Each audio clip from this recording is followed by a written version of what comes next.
এখন Rocky by AI কীভাবে আমরা বেটার সেটিং করতে পারবো আমাদের চার্টে। তো ফর অ্যান এক্সাম্পল আমরা এখানে লেআউটে গেলাম, লেআউটে যাওয়ার পর লোড ধরেন পেড সিস্টেমসের মধ্যে গেলাম।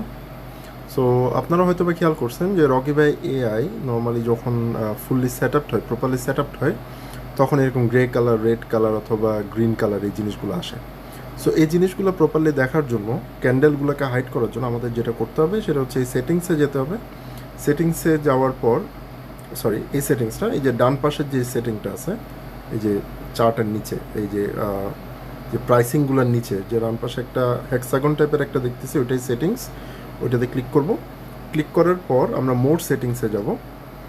এরপর আমরা এই ব্যাক দিব, এখান থেকে ব্যাক দিব। ব্যাক দিলে দেখেন এই সিম্বল দেখা যাচ্ছে, সিম্বল।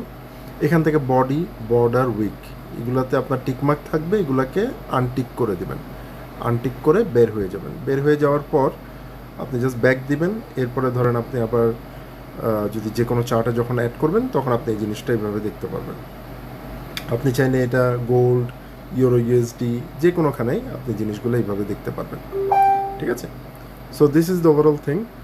সো অলরেডি আপনারা এখানে দেখতে পাচ্ছেন যে অলরেডি একটা কনফার্মেশন সহ উইথ লংয়ের এখানে প্রায় 1 2 3 4 5টা রাইট চিহ্ন আছে, জাস্ট একটা ক্রস চিহ্ন আছে। তার মানে আমরা লংটাকে 100% প্রেফার করতে পারবো। সো অলরেডি এই ট্রেডটা অলরেডি আমাদের রানিং আছে এবং আমরা দেখতে পাচ্ছি আমাদের chart already, we can see our chart, right?